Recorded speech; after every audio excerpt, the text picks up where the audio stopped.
सो hi guys, आज हम लोग मिलेंगे अविनाश से और बहुत सारे क्वेश्चंस हम पूछेंगे इस वीडियो में। तो आप लोग हमारे साथ बने रहें और चलिए पूछते हैं बहुत सारे क्वेश्चंस। अगर आपको भी कोई भी डाउट हो तो आप कमेंट सेक्शन में पूछ सकते हो। Okay, so welcome to my YouTube channel Avinash. Yeah, hi Prince. थोड़ा सा आप अपने बारे में पहले बता दो कि आप अपना मतलब कि एक्सपीरियंस थोड़ा सा शेयर कर दो, उसके बाद हम लोग क्वेश्चन पूछना शुरू करेंगे। ओके, मैंने 2020 में ग्रेजुएशन अपना कंप्लीट किया था। तो उसके बाद मैंने आईटी इंडस्ट्री में आया तो जॉब सर्च करना स्टार्ट किया। तो स्टार्टिंग पीरियड में बहुत सारे इश्यूज आया। मैंने इश्यूज देखा और हर जगह मीन्स मैंने ट्राई किया, बट फाइनली मुझे एक एज अ फ्रेशर जॉब मिला। तो मैंने वहाँ लगभग 1.5 ईयर वर्क किया। तो उसके बाद मैंने फिर से उसे स्विच किया उस कंपनी को। और उसके बाद बहुत सारे इश्यूज आ रहा था, मीन्स मटेरियल कहाँ से कलेक्ट करना है और चीज़ों को कैसे करना है, इंटरव्यू को कैसे क्रैक करना है और ज़्यादा से ज़्यादा अपना कैसे उस दे सके ताकि अपना इंटरव्यू क्लियर हो, और कैसे बार्गेनिंग करना है, अपना सैलरी को इंक्रीज करना है। तो फाइनली मैंने फिर अपना स्टार्टेड कंपनी को स्विच किया। फिर मैंने ज्वाइन किया प्रोडक्ट सॉल्यूशन प्राइवेट लिमिटेड। वहाँ पर मैंने तकरीबन 1 साल वर्क किया। ठीक है। और उसके बाद right now I am working in IQ gateway. Okay, तो अभी आप फिलहाल कहाँ पे हो? बेंगलोर में? ये फिलहाल हम बैंगलोर में हैं राइट नाउ। और मैं अभी आईक्यू गेटवे में as a software developer work कर रहा हूँ। सो देखो, हमारे व्यूअर को जो जानना है ना कि एक फ्रेशर्स जो होता है, जैसे ही एक आप एक ड्रीम होता है कि चलो एक आईटी कंपनी में जॉब करेंगे अपना इंजीनियरिंग कंप्लीट करने के बाद। सो जो बंदा फ्रेशर्स है या एक्सपीरियंस है, तो सबसे पहले फ्रेशर का बात करते हैं कि जो फ्रेशर है, मान लो फर्स्ट ईयर या सेकेंड ईयर में है, उनको किस चीजों पे फोकस करना चाहिए अगर वो चाहते हैं कि एक अच्छा कंपनी में हम जॉब लें या अपने करियर को आईटी करियर में मूव करें। बहुत सारे ऐसे सिविल बच्चे भी हैं और इलेक्ट्रिकल बच्चे भी हैं जो चाहते हैं कि नहीं भाई, मैं सिविल में नहीं जाना चाहता, इलेक्ट्रिकल में नहीं जाना चाहता, वो आईटी में मूव करना चाहते हैं। और मे बी सीएस वाले ही हो और उनको भी आईटी में मूव करना है, तो उसके लिए क्या क्या करना चाहिए? Okay, first of all, first need to do better communication. That is very important in IT industry. Okay, मतलब अगर कोई रिक्वायरमेंट आया और अगर क्लाइंट कॉल है या कुछ भी है तो communication is must important thing. तो that is first priority. Hmm. And second thing, as a fresher मैं कह सकता हूँ कि कुछ लोगों का तो ऐसा होता है कि एज अ कॉलेज कॉलेज से ही वो प्लेस्ड हो जाए, कोई एमएनसी में चले जाए, या मतलब कहीं पे कॉलेज से प्लेस्ड होके चला जाए। बट कुछ केस में ऐसा होता है कि कुछ बच्चों का जैसे मार्क्स कम हो। फॉर एग्जांपल में मेरा मार्क्स कम था, तो इस कारण मैं कॉलेज हमारे कॉलेज में जो भी प्लेसमेंट की कंपनियां हैं उसमें मैंने सिलेक्ट नहीं हुआ, मतलब मेरे क्राइटेरिया मैच नहीं करता था। तो मैंने उसे छोड़ करके बाहर ट्राई करना स्टार्ट किया। और वहाँ पे फर्स्ट ऑफ ऑल मैंने एक इंस्टीट्यूट ज्वाइन किया। बट फाइनली मुझे ऐसा लगा कि सोशल मीडिया पे और अदर प्लेटफॉर्म पे बहुत सारे रिसोर्सेज अवेलेबल हैं। और मैं ये अपना एक्सपीरियंस के अनुसार कह सकता हूँ कि जो रिसोर्सेज सोशल मीडिया और यूट्यूब पे शॉर्ट फॉर्म में अवेलेबल है, तो वो कम समय में ज़्यादा से ज़्यादा चीज़ें लोग वहाँ से कलेक्ट कर सकता है और मतलब अच्छे से उसे पढ़ सकता है। And one more thing, as a fresher हमेशा डेटा स्ट्रक्चर को ध्यान में रख करके अपना प्रिपरेशन करना चाहिए। That is most important thing. And मैं ये भी बोल सकता हूँ कि अभी तो एआई आ गया है, तो थोड़ा उसे चैट जीपीटी के बारे में नॉलेज होना चाहिए कि कैसे वहाँ से कोड फाइंड आउट कर सकते हैं, कैसे सर्च कर सकते हैं, कैसे चीज़ों को फ़िल्टर कर सकते हैं, कैसे उससे हम सवाल कर सकते हैं ताकि वो मुझे प्रॉपर रिस्पॉन्स दे। That is a very important thing as per industry level once people will come in industry. Okay, so या जो भी हमारा टेंथ का मार्क्स है और मे बी ट्वेल्थ का जो मार्क्स है, क्या वो रियली डिपेंड करता है कि हाँ आपका मार्क्स होगा तभी आप किसी अच्छे कंपनी में जा सकते हो? ऐसा कुछ है क्या?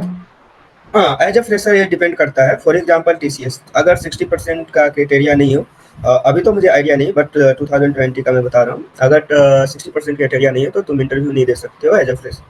और इसी तरह से बहुत सारी बड़ी एमएनसीज कंपनी हैं जो कि अगर 60% मार्क्स नहीं है तो मतलब वो शॉर्टलिस्ट नहीं करता है प्रोफाइल को एज अ फ्रेशर। तो दिस मतलब इज वेरी शॉर्टलिस्ट ही नहीं बिग करेगा। थिंग बट हाँ। तो ऐसे भी इंटरव्यू नहीं होगा फ्रेशर का, तो ऐसे छट जाएंगे।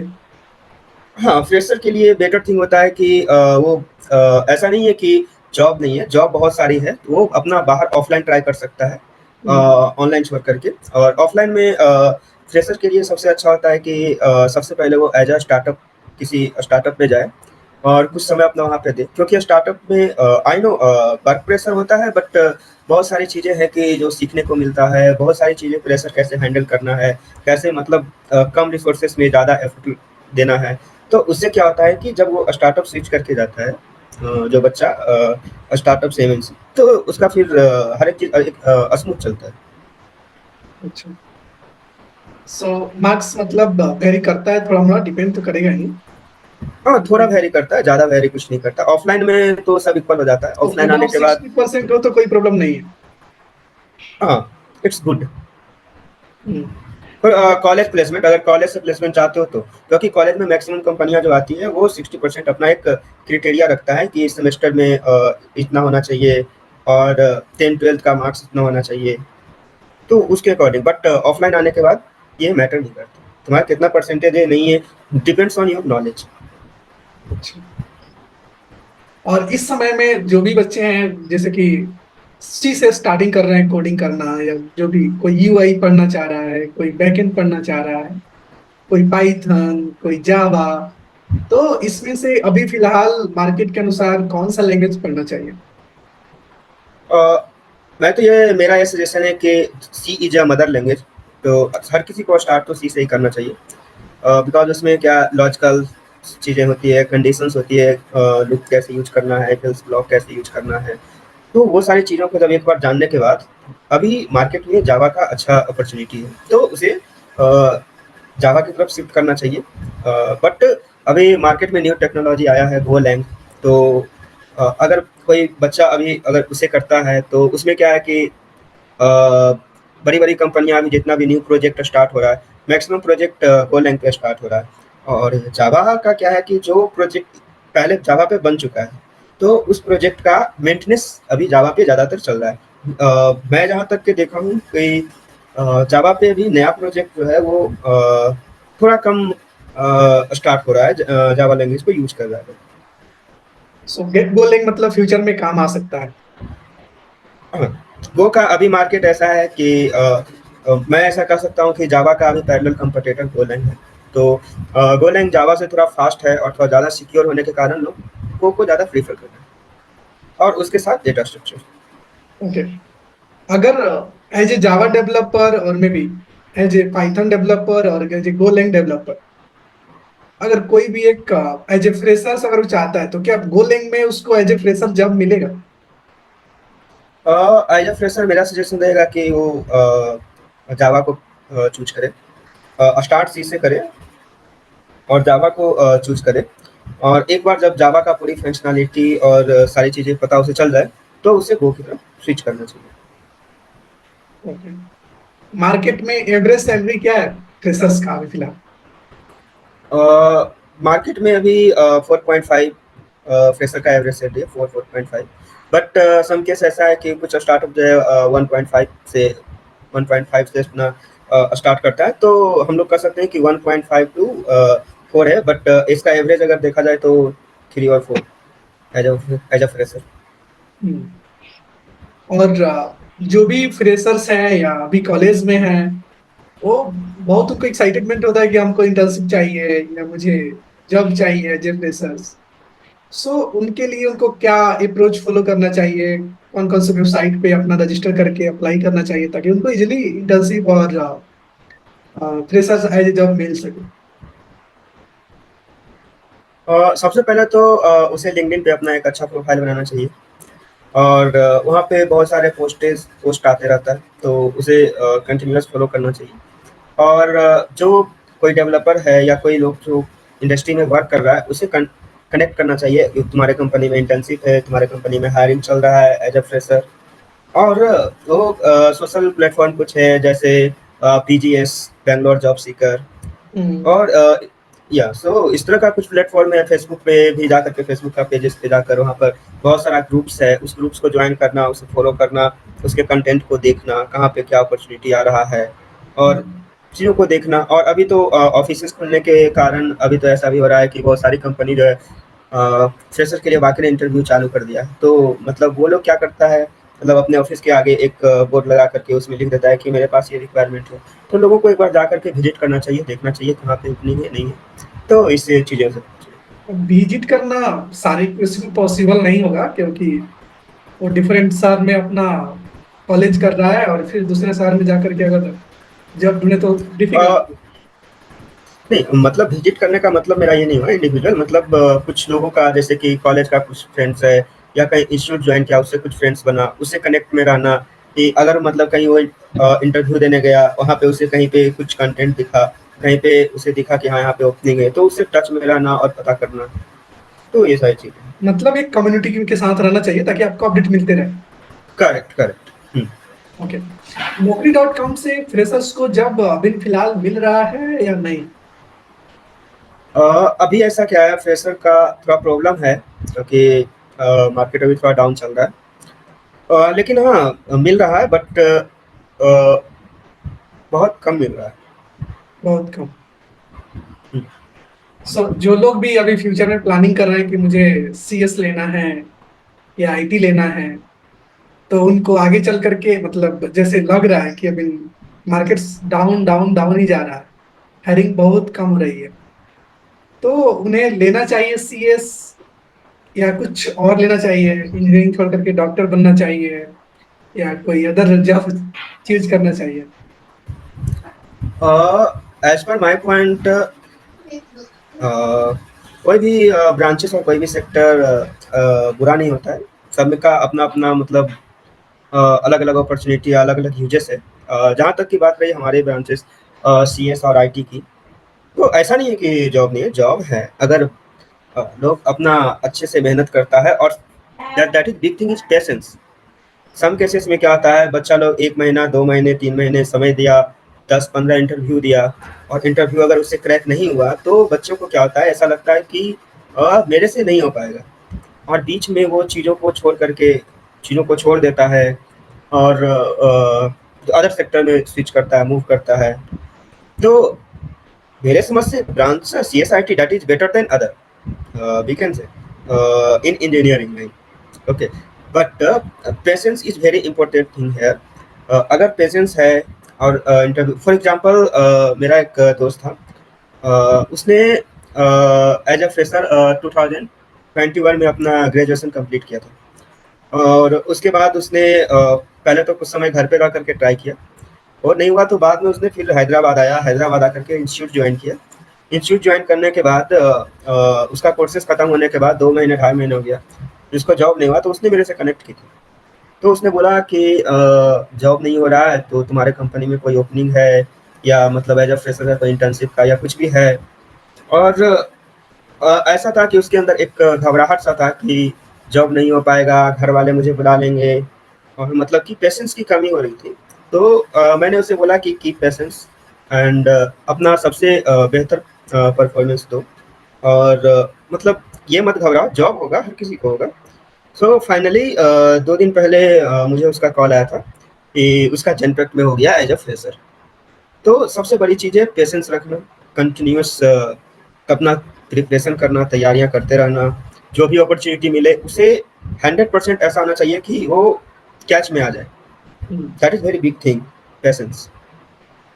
सो पेशेंस के साथ और प्रिपरेशन करता ही रहना पड़ेगा। हाँ, कंटिन्यूअस लर्निंग। अच्छा।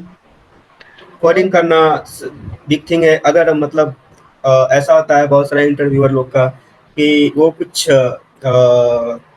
क्वेश्चंस थ्योरेटिकल क्वेश्चन पूछता है, कुछ कोडिंग क्वेश्चन पूछता है। तो अगर 2 कोडिंग क्वेश्चन पूछा, अगर 2 में 2 कोडिंग क्वेश्चन आप कर दिए और अगर आपका थ्योरी क्वेश्चन थोड़ा खराब भी गया, आप नहीं बोल पाए, तो वो ये देखता है कि हाँ, बच्चा कोडिंग कर रहा है, तो लॉजिकल स्ट्रॉन्ग है, तो इसे हम सिलेक्ट करते हैं। तो सबसे बड़ी थिंग है कि कंटिन्यूअस लर्निंग के साथ कोडिंग करना। ऐसा नहीं कि सिर्फ थ्योरी पढ़ रहे हैं, कॉन्सेप्ट पढ़ रहे हैं और प्रैक्टिकल नहीं कर रहे हैं, प्रैक्टिस नहीं कर रहे हैं।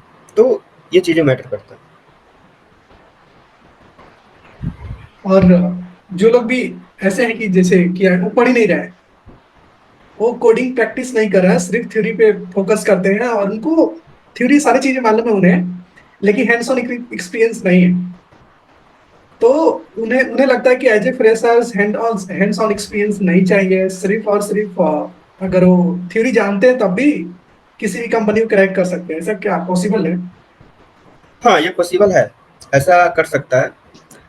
बट प्रॉब्लम ये होता है कि ठीक है, आप तो इंटरव्यू क्रैक कर लीजिएगा, आप कोई कंपनी ज्वाइन कर लीजिएगा, बट कंपनी में जाने के बाद जब आपको कोई प्रोजेक्ट मिलेगा और उस प्रोजेक्ट पे जब काम करने का समय आएगा, तो उस वक़्त कोड को रीड करना, कोड को पढ़ना, कोड को समझना, तो इसमें बहुत ज़्यादा डिफ़िकल्टी होता है। तो इससे क्या होता है कि थोड़ा फ्यूचर में लोग अनसिक्योर फ़ील करता है। तो that is practical is important thing. आपको पता होना चाहिए लूप चल रहा है तो कहाँ से कहाँ तक चलेगा, इफ लगाना है, एल्स लगाना है, ट्राई कैच लगाना है, कब लगाना है, अगर एक्सेप्शन आ रहा है तो उसे कैसे हैंडल करना है। तो ये सारी चीज़ें जो है वो प्रैक्टिकल करने के बाद आता है, तो प्रैक्टिकल तो करना ही चाहिए। हाँ, ये सच है कि आप थ्योरी पढ़कर इंटरव्यू निकाल सकते हो, लेकिन फिर सर्वाइव करना टफ है। सर्वाइव करना टफ है। हुँ। फ्रेशर के लिए ज्यादातर ओपनिंग हैदराबाद, चेन्नई और गुड़गांव, दिल्ली और बेंगलोर, कहाँ पे सबसे ज्यादा है अपॉर्चुनिटी? सबसे ज़्यादा मैं कह सकता हूँ बैंगलोर में है, नो डाउट, और सेकंड नंबर पे मैं कह सकता हूँ Hyderabad, as a fresher. As a fresher. As a fresher और as a experience both. Resources ज़्यादा है, कंपनीज़ ज़्यादा है। और कुछ बंदे ऐसे हैं कि जो कि मेरे कुछ कांटेक्ट में ऐसे लोग हैं जिन्होंने कॉलेज कंप्लीट किया, उसके बाद कोरोना आ गया। कोरोना आने के बाद उन्होंने 1 और 2 इयर्स का गैप हो गया, और उस समय में उन्होंने कुछ कोर्सेज किए, कुछ चीजें पढ़े जैसे कि जावा, स्प्रिंग बूट। और पढ़ने के बाद उन्होंने ऐसा सोच रहे हैं कि अब 2 इयर्स गैप हो चुका है तो क्या करें, कैसे करें? उनके लिए कोई सजेशन? फर्स्ट थिंग तो ये है कि अगर 2 इयर्स और 3 इयर्स गैप हो गया, तो एज़ अ फ्रेशर थोड़ा टफ है, बट एज़ अ फ्रेशर भी जॉब मिलता है, तो उसे ट्राई करते रहना चाहिए, फर्स्ट थिंग। सेकंड थिंग, अगर कोई कंसल्टेंसी वाला है, तो एक वी कैन से लाइक एक वहाँ से कुछ इंटर्नशिप सर्टिफिकेट वगैरह लेकर के उसे अपने एक्सपीरियंस को, गैप को फिलफिल करके उसे यूज करना चाहिए। और मतलब बट उसे यूज करने से पहले उसे प्रॉपर नॉलेज होना चाहिए, इंडस्ट्री में का क्या कल्चर है, इंडस्ट्री में क्या चीज़ें होती है, कैसे काम होता है, मतलब किस तरह से मतलब चीज़ें मैनेज होती है, क्रिटिकल सिचुएशन में क्या होता है। तो सबसे पहले उसे ये सारी चीज़ों को अपने कलेक्ट करना चाहिए। जो उसका फ्रेंड इंडस्ट्री में है या जो कहीं कुछ काम कर रहा है उससे उससे कनेक्ट करना चाहिए, उससे पूछना चाहिए। उसके बाद वो अपना गैप को फुलफिल करने के लिए एक इंटर्नशिप सर्टिफिकेट कहीं से भी बनवा करके यूज़ कर सकता है। ओके। और जो भी फ्रेशर्स है उसको अगर मतलब ऐसा एक्सपेक्ट किया जा रहा है from the HR right now, जो मार्केट का सिचुएशन है कि वो लोग एक्सपेक्ट कर रहे हैं फ्रेशर को एज एक्सपीरियंस बिहेव करे, एज एक्सपीरियंस इंटरव्यू दे, फ्रेशर होकर के भी। तो यहाँ पे जो फ्रेशर होता है तो कॉलेज का मतलब मस्ती मजाक ये सारी चीजें करते रहते हैं। तो उस समय में उनको पता नहीं चलता कि एक्चुअली कल्चर क्या होता है कंपनी का, कैसे काम करना होता है, सारी चीजें उनको नहीं पता रहता। तो जो भी टूल्स हम लोग यूज करते हैं अपने प्रोजेक्ट में, जैसे बहुत सारे टूल्स हैं, बिट बकेट, जीरा, गिट, गिट हब, सोनार, जेनकिंस, बहुत सारे ऐसे टूल्स हैं। सो ये सारे टूल्स का उनको आइडिया नहीं रहता है। कभी कभी इंटरव्यू में उनसे पूछ लिया जाता है कि बताओ इस टूल्स का काम क्या है, कैसे वर्क करता है। तो ये सारी चीजों को प्रॉब्लम फेस करते हैं। तो इस समय पे लाइक जो मार्केट का सिचुएशन है एज ए फ्रेशर्स जॉब लेना बहुत टफ हो चुका है। ठीक है।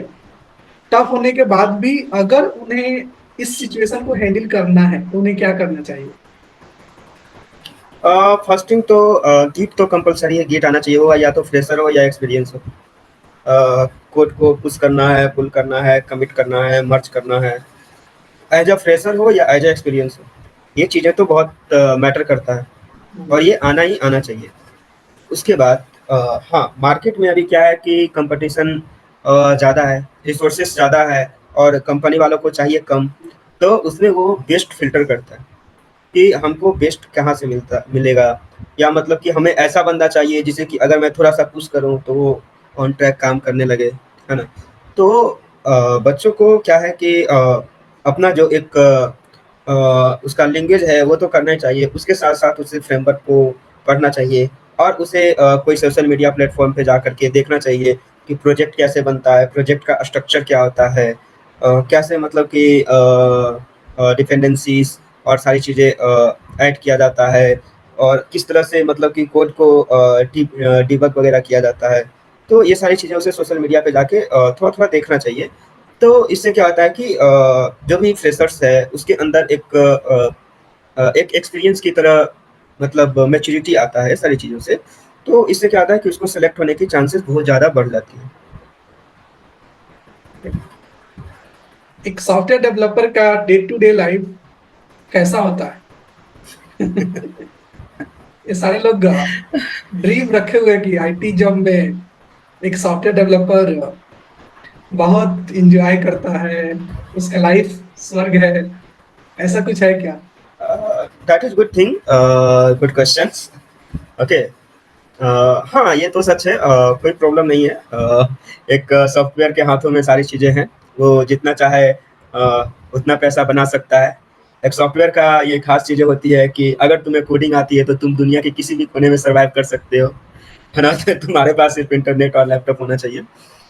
और डे टू डे लाइफ़ ये है कि हाँ, अगर आप इंडस्ट्री में काम कर रहे हैं, वहाँ पे आपका कलीग्स लोग बनेगा, दोस्त लोग बनेगा, तो उसके साथ बातें करना, लंच पे उसके साथ जाना, काम करते वक़्त अगर इश्यू आया तो मतलब एक-दूसरे से मिल कर के उसे रिज़ॉल्व करना, दैट इज़ वेरी अमेज़िंग, मतलब बहुत ही अच्छा है और ऐसा नहीं है कि बहुत ज़्यादा लोड होता है या लोगों को अगर ऐसा लगता है कि नहीं सॉफ्टवेयर नहीं, में हमें आने से जानना है कि from starting morning to night evening एक डेवलपर क्या क्या करता है अ,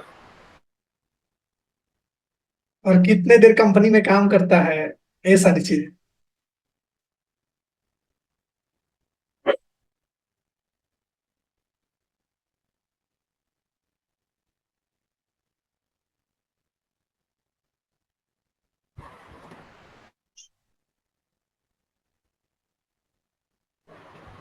या तो morning to Monday to Friday office time रहता है, 2 डेज़ वीकली, सैटरडे और संडे तो हॉलिडे रहता है और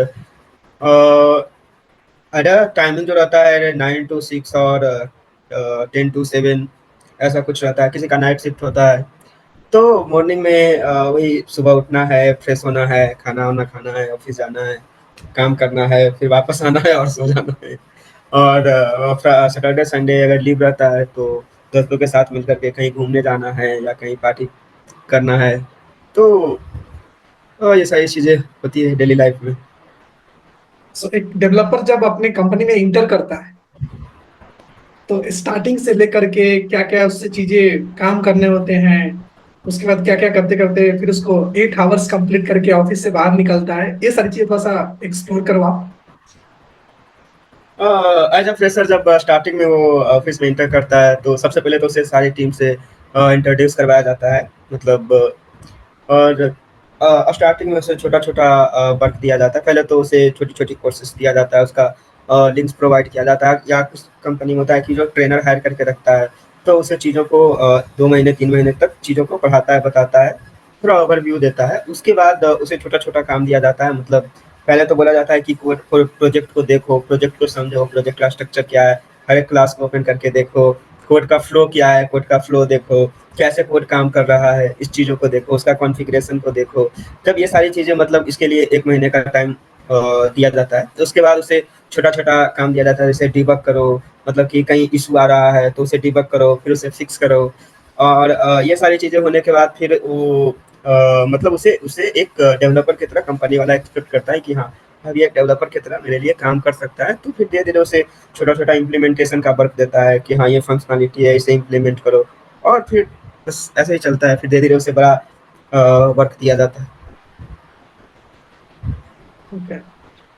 सो आपको 8 आवर्स, 8 आवर्स मतलब मैंडेटरी है कि आपको ऑफिस में बैठना है? नहीं ऐसा कुछ नहीं है। वो हर एक कंपनी पे वैरी करता है। मेरा क्या है कि मैं तो अगर मतलब 9 मॉर्निंग को 9 एएम को जाता हूँ, तो मेरा जब भी मन करे मैं चलाता हूँ, तो ऐसा कुछ नहीं है। हाँ, लेकिन कुछ जगह पे ऐसा है कि आपको 8 आवर वहाँ पे रहना पड़ेगा। इसमें लंच ब्रेक, टी ब्रेक, हाँ, लंच 1 ब्रेक आवर्स। रहता है, लंच ब्रेक 1 आवर रहता है, और टी ब्रेक का है तो आपको जब भी टी का मन है तो आप जा करके टी, कॉफ़ी और जो भी है, कुछ-कुछ कंपनी में डिनर भी होता है, लंच भी होता है, ब्रेकफ़ास्ट भी होता है, तो जो भी सर्विसेज़ आपको प्रोवाइड करता है वो आप सर्विसेज़ ले सकते हैं। और रही बात चाय-कॉफ़ी का, तो कभी भी आप जा सकते हैं, कभी भी ले सकते हैं, उसके लिए कोई बोलता-रोकता नहीं है। तो टी कॉफी तो कंपनी प्रोवाइड कराती है। हाँ, और टी, कॉफ़ी और कुछ कंपनियाँ होती है जो ब्रेकफ़ास्ट और लंच भी देता है, डिनर भी देता ब्रेकफास्ट है। और लंच भी देती है हुँ, कुछ कंपनियां, कुछ सारी नहीं कंपनी देती। सारी नहीं देती हैं। सारी को देना चाहिए ना। देना तो चाहिए बट हर किसी का अपना-अपना ये होता है, अपना-अपना हर कोई अपना पॉलिसी वगैरह बना करके रखता है। हम्म। अच्छा, जब भी एक फ्रेशर को कॉल आता है एचआर का, तो बहुत सारे ऐसे बच्चे की जो हड़बड़ा जाते हैं, क्या बात करूं, क्या पूछूं, क्या ना पूछूं। तो इसके बारे में कुछ बताओ आप।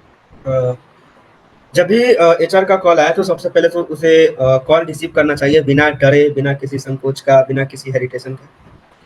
उसके बाद जो भी उधर से पूछे एचआर की तरफ से, उसे उसका प्रॉपर जवाब देना चाहिए। जैसे वो क्या पूछ सकता है, जैसे कि व्हाट्स योर नेम, कहाँ से ग्रेजुएशन कंप्लीट किए हो, क्या कोर्सेज किए हो, कहाँ से किए हो, अगर इंटर्नशिप किए हो तो कहाँ से किए हो, किस लैंग्वेज पे किए हो, सिंपल यही पूछता है। और वो ये बोलेगा कि हाँ इतना बॉन्ड है मेरे पास, 1 साल का या 2 साल का बॉन्ड है, बॉन्ड के साथ एग्री हो या नहीं, इससे तो ज़्यादा कुछ नहीं पूछता है। तो कॉल रिसीव करना चाहिए, उसे प्रॉपर जवाब देना चाहिए। इसमें कोई डरने की बात तो नहीं है।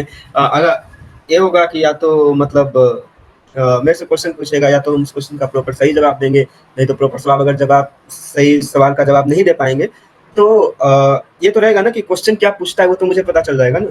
तो जब दूसरा कॉल आएगा तो फिर उसे तो हम प्रॉपर जवाब दे सकते हैं। तो कॉल रिसीव करना चाहिए, बातें करना चाहिए।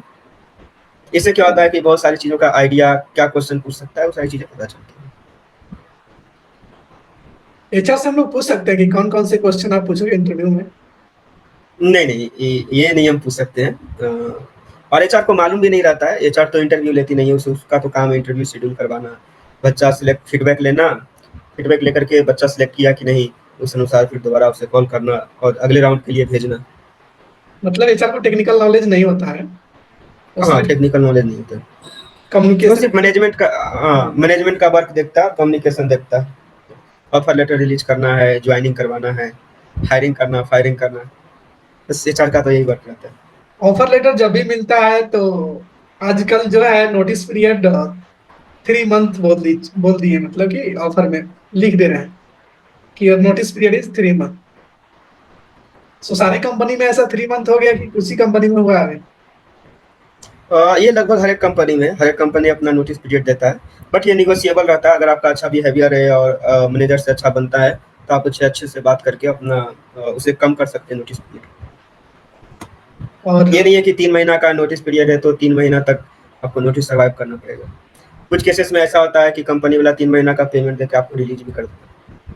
लेकिन जो कंपनियां हायरिंग कर रही है वो बोल रही है कि हमको इमीडिएट ज्वाइनर चाहिए, जो 15 डेज के अंदर ज्वाइन कर ले, और नोटिस पीरियड 3 मंथ। कैसे कोई बंदा ज्वाइन करेगा, कैसे कोई इंटरव्यू देगा। इस केस में क्या है कि पहले तो उसे इंटरव्यू देना चाहिए। वो इमीडिएट ज्वाइनर खोलता है, फिर भी उसे इंटरव्यू देना चाहिए। ऑफर लेटर आने के बाद वो दोनों साइड से निगोशिएट कर सकता है, जहाँ पे वो करंट में काम कर रहा है और जहाँ पे वो ज्वाइन करने वाला है। तो ऐसा नहीं है कि ऐसा लोग नहीं मानता, अगर उसे बोलने पे वो 1 महीने, मैक्सिमम 1 महीने तक एक्सटेंड करता है ऑफर लेटर का जो डेट है। हम्म। और अभी रिसेंटली हाल ही में मेरा एक दोस्त इंटरव्यू दिया था, तो उसका, वो अभी करेंटली विप्रो में काम कर रहा है और उसका माइंट्री में हुआ था, तो उसके साथ भी ऐसा ही हो रहा था। वो इमीडिएट ज्वाइनर को बोल करके वहाँ से इंटरव्यू दिया था, ऑफर मतलब 15 दिन ज्वाइनिंग आ गया था, लेकिन उसका नोटिस पीरियड 2 महीने के आसपास बचा हुआ था। तो उसने इस कंपनी से बात किया कि मुझे 1 महीने पहले रिलीज कर दो, और इससे बोला कि मेरा ऑफर को आप एक्सटेंड कर दो, मैं ज्वाइन करूँगा। तो उसका ऑफर एक्सटेंड कर दिया था लोग।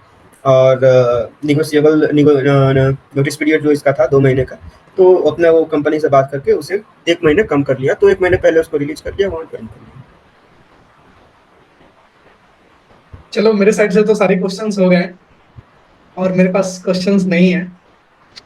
हाँ, आप लोगों के पास अगर कोई भी क्वेश्चंस हो, कोई भी डाउट हो किसी भी चीज से रिलेटेड एज ए फ्रेशर, तो आप लोग कमेंट सेक्शन में पूछ सकते हो। और जो भी अगर जैसे कि एक्सपीरियंस का होता है, एक्सपीरियंस के बारे में डिटेल्स में बात करेंगे, रिज्यूम के बारे में, और जो हाँ, भी। हम लोग एज एक्सपीरियंस के लिए एक सेपरेट उसमें बताएंगे कि एज एक्सपीरियंस क्या करना चाहिए, कैसे रिज्यूमे बनाना चाहिए, कैसे अपना प्रोफाइल को बेहतर बनाना चाहिए कि ज़्यादा से ज़्यादा कॉल आए, कैसे मतलब एचआर से कम्युनिकेट करना चाहिए, सारी चीज़ें हम लोग डिस्कस करेंगे कभी हाँ, नेक्स्ट वीडियो अपकमिंग में। वीडियो में हम लोग इसके बारे में डिस्कस करेंगे। और कैसे आपका resumes, offer letters, living letter, ये सारे क्या होते हैं, कैसे कैसे इसमें चीजें मेंशन रहते हैं, वो सारी चीज के बारे में हम लोग थोड़ा सा डिटेल्स में डिस्कस करेंगे। ठीक है। और जो भी क्वेश्चन हो कमेंट में आप पूछ सकते हो। Thank you so much. और अविनाश,